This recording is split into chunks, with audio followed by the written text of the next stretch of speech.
शासनपति भगवान महावीर स्वामी के चरणों में अनंत अनंत वंदन।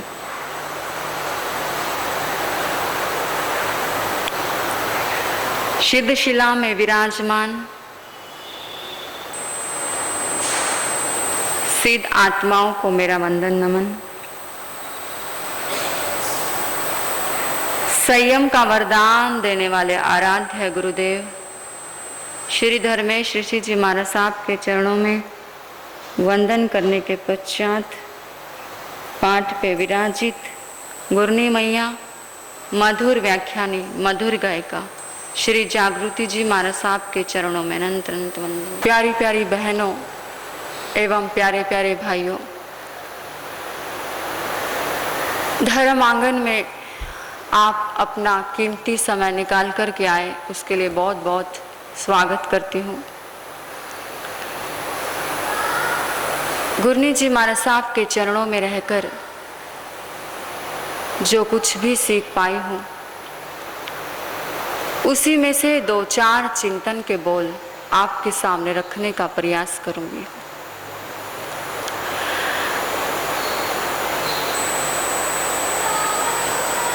इक्कीसवीं सदी में जी रहे हैं हम लोग। 21वीं सदी में जी रहे हैं हम लोग, पढ़े लिखे, उच्च शिक्षा प्राप्त,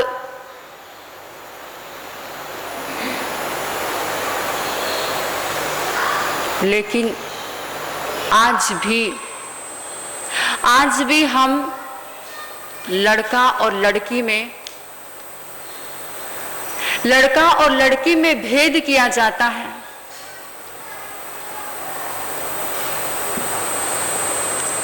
और जब लड़का लड़की में भेद किया जाता है तो मुझे लगता है आज भी हम 24वीं सदी में जी रहे हैं। 21वीं सदी में जीने वाले हम लोग नहीं हैं।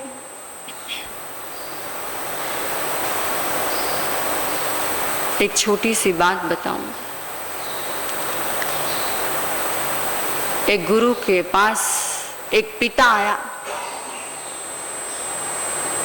उसने बड़ा बुरा मुंह बना रखा, उसके चेहरे पे 12 बजे हुए हैं।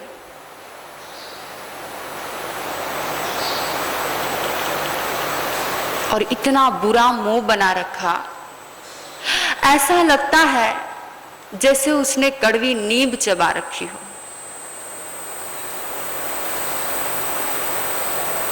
गुरु ने पूछा, गुरु ने प्रश्न किया कि क्या हुआ, तुमने इतना गंदा मुंह क्यों बनाया हुआ है? तुमने इतना बुरा मुंह क्यों बनाया हुआ है जैसे तुमने कड़वी नींद चबा रखी हो? बड़े अफसोस के साथ बोलता है पिता, बड़े दुख के साथ बोलता है पिता कि गुरुजी, आज मेरे घर में बेटी पैदा हुई है। बड़े दुख के साथ बोल रहा है।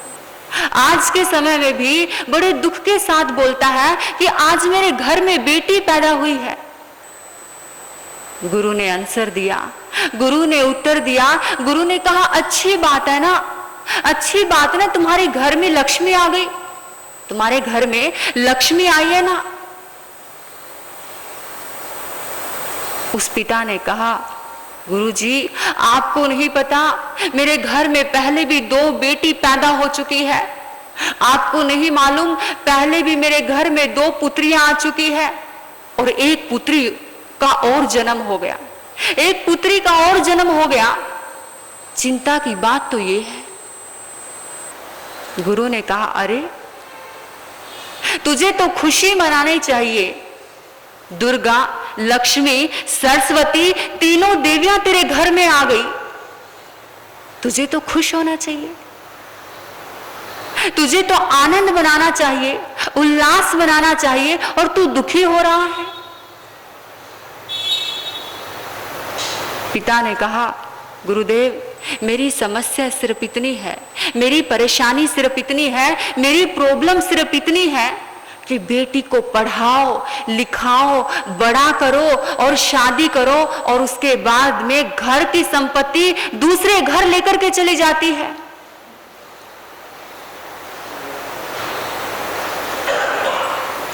गुरु ने कहा, गुरु ने बहुत सुंदर जवाब दिया, गुरु ने बड़ा प्यारा जवाब दिया, बड़ा सार्थक जवाब दिया। गुरु ने कहा, बेटी अपना भाग्य का लेकर के जाती है, बेटी अपने भाग्य का लेकर के जाती है। तू कौन होता है देने वाला? वो अपनी किस्मत का लेकर के जाती है, तू कौन होता है देने वाला? बेटी जब इस धरती पर पैदा होती है, बेटी जब इस दुनिया में आती है, तो अपना भाग्य लेकर के पैदा होती है। आदमी इतना बेईमान है, आदमी इतना बेईमान है, इतना बेईमान है कि जब आदमी के घर में बेटा पैदा होता है तो ऐसे नाचता है, ऐसे नाचता है, ऐसे नाचता है जैसे कोई तारने वाला आ गया हो। अब ये तो वक्त ही, अब तारने वाला आया है या मारने वाला, ये तो वक्त ही बताएगा। एक भाई ने गुरु से कहा, महाराज मेरे वंश का क्या होगा, मेरे वंश का क्या होगा, मुझे वंश का अंश चाहिए। गुरु ने कहा, जिस घर में पुत्र का जन्म नहीं हुआ, क्या उसके वंश का नाम नहीं चला? और जिस घर में पुत्र का जन्म हुआ है, उसके वंश का क्या हुआ? रावण के कितने पुत्र थे? रावण के कितने पुत्र थे? 1,00,000 पुत्र थे रावण के। युधिष्ठिर के 100 पुत्र थे, रावण के 1,00,000 पुत्र थे, और दुर्योधन के 100 भाई थे। 100 भाई मिलकर के और रावण के 1,00,000 पुत्र मिलकर के जो पिता को सम्मान नहीं दिला पाए, जो पिता को मान नहीं दिला पाए, उससे ज्यादा एक पुत्री, जनक की पुत्री सीता ने अपने पिता जनक को दिला दिया था। इसलिए अब समय बदल गया है, समय बदल गया है, इसलिए अपनी सोच को बदलिए, अपने नजरिए को बदलिए, अपने विचार को बदलिए, और अपना विचार को बदलने के साथ साथ हमें सुशिक्षित होने का परिचय देना चाहिए। सुशिक्षित होने का परिचय दो, और इस बात को स्वीकार करना चाहिए हमें कि बेटे से ज्यादा बेटी माँ बाप के काम आती है। बेटे से ज्यादा बेटी माँ बाप का ध्यान रखती है, बेटी से ज्यादा बेटी ही माँ बाप को सम्मान देती है। जब बेटी पीहर में रहती है, बेटी जब मायके में रहती है, तो भी माँ बाप का सम्मान करती है, तो भी माँ बाप को प्यार देती है, तो भी माँ बाप के काम आती है। और जब ससुराल में रहती है, तो भी माँ बाप के काम आती है, तो भी माँ बाप से प्यार करती है, तो भी माँ बाप का सम्मान करती है। बेटी जब ससुराल में रहती है, अगर उसका कोई अपमान कर दे तो शायद वो सहन कर लेती है। बेटी जब ससुराल में रहती है तो उसका कोई सम्मान, अगर उसका कोई अपमान कर दे तो वो उसको सहन कर लेती है। लेकिन अगर उसके माँ बाप का, अगर उसके कोई पिता का अपमान कर दे तो वह सहन कर नहीं पाती।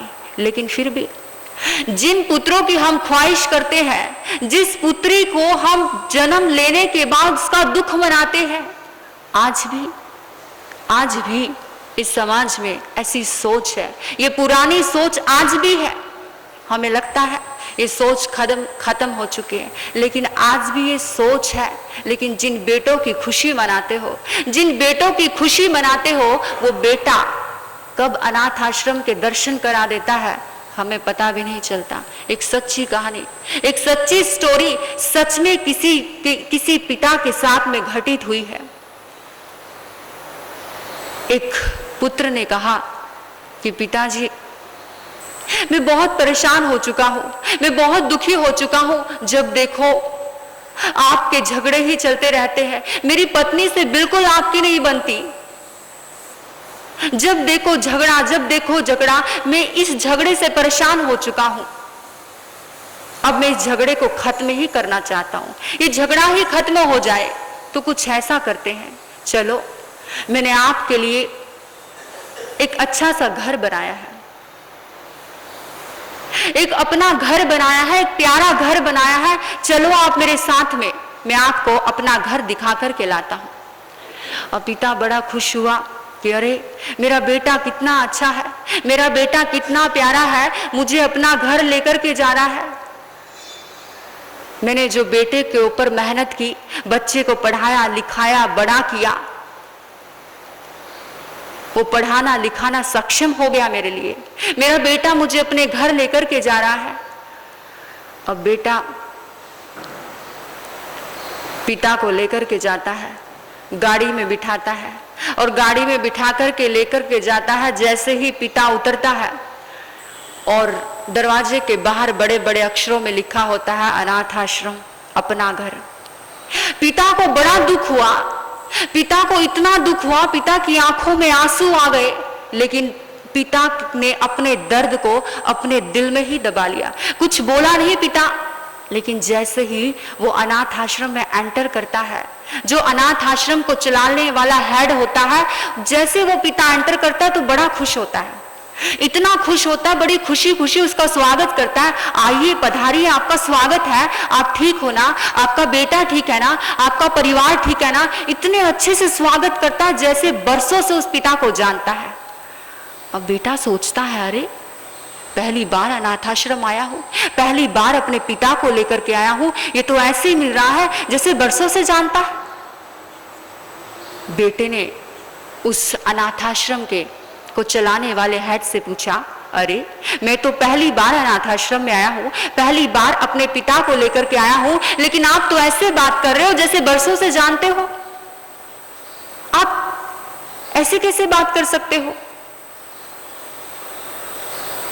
तो उसने कहा, उस अनाथ आश्रम चलाने वाले हेड ने कहा, अरे मैं तो आपके पिता को तब से जानता हूं जब तुम 3 साल के छोटे बच्चे थे, जब तुम 3 साल के छोटे बच्चे थे, तुम्हारे पिता तुम्हें गोद लेने के लिए आए थे, तुम अनाथ थे, तुम्हारे पिता तुम्हें गोद लेने के लिए आए थे, तुम अनाथ थे। अब जैसे ही बेटे ने ये बात सुनी, जैसे ही बेटे ने ये बात सुनी तो पैरों के नीचे से जमीन खिसक गई, मुंह से कुछ बोल नहीं पाया, बोलने की कोशिश कर रहा है लेकिन बोल नहीं पाया। क्या बेटा, वो बेटा जिस बेटे को बाप ने ये महसूस तक नहीं होने दिया कि तू मेरा सगा बेटा नहीं है, तुझे मैंने पाल पोस करके बड़ा किया है, जिस पिता ने पढ़ना सिखाया, जिस पिता ने बोलना सिखाया, जिस पिता ने नौकरी लगा दी, जिस पिता ने शादी कर दी, और वही पिता अपनी पत्नी के लिए उस बाप को अनाथाश्रम में छोड़ने के लिए जा रहा है जिस पिता ने उसको गोद लिया था, और ये तक महसूस नहीं होने दिया कि तू अनाथ है। वो बेटा कभी माफ कर पाएगा अपने आप को? कभी नहीं माफ कर पाएगा। इसलिए बात को ठीक से समझना कि बेटी जितना सम्मान माँ बाप को देती है, उतना सम्मान बेटा कभी पास रह करके नहीं दे सकता। बेटी दूर रह करके जितना प्यार माँ बाप को देती है, उतना प्यार बेटा पास रह करके कभी नहीं दे सकता। अपनी सोच को बदलो, अपने नजरिए को बदलो, अपने विचारों को बदलो कि जो बेटी कर सकती है वो बेटा कभी नहीं कर सकता। बेटी तो पराई होकर के भी अपनी है, जिसे आप पराया धन कहते हो, जिसे आप पराया कहते हो, वो तो पराई होकर के भी अपनी है, और बेटा अपना होकर के भी पराया है, पास रह कर के भी पराया है। आपको अनाथ आश्रम के दर्शन करा देता है। इसीलिए बेटी बचाओ और बेटी की घर आने की खुशियां मनाओ। बेटा बेटी एक समान, और जिस घर में बेटी आए उस घर का कल्याण होने से कोई नहीं रोक सकता। इसलिए इस पुरानी सोच पर रोक लगाओ, इस पुरानी सोच पर रोक लगाओ और नई सोच को स्वीकार करो। अगर यही सोचते रहे समाज बदला तो हम बदलेंगे, तो कभी कोई बदल नहीं पाएगा। खुद से शुरुआत करो, तुम खुद बदले तो समाज बदलेगा। तो आज का पहला पॉइंट याद रखिए कि बेटी को सम्मान दो, बेटी को प्यार दो, बेटी को संस्कार दो। जो बेटी कर सकती है वो बेटा कभी नहीं कर सकता। इतने मौन और शांति से आपने मुझे सुना, मैं आपकी बहुत आभारी हूँ। अंत में आपके भीतर बैठे परमात्मा को वंदन करती हूँ। ओम शांति। जिन वाणी सुनकर अंतर मन को खोलना, जिन वाणी सुनकर अंतर मन को खोलना, क्या पाया है क्या खोया है कुछ बोलना, और खुद ही अपने मन को टटोलना, अरे टटोलना रे टटोलना। एक बात कहूँ मैं सच्ची, जिन वाणी लगे मुझे अच्छी, एक बात कहूँ मैं सच्ची, जिन वाणी लगे मुझे अच्छी, जो रखता श्रद्धा भक्ति उसे मिल जाएगी मुक्ति, जो रखता श्रद्धा भक्ति उसे मिल जाएगी मुक्ति, और खुद ही अपने मन को टटोलना, अरे टटोलना रे टटोलना। जिन वाणी सुनकर अंतर मन को खोलना, क्या पाया है क्या खोया है कुछ बोलना। ओम शांति।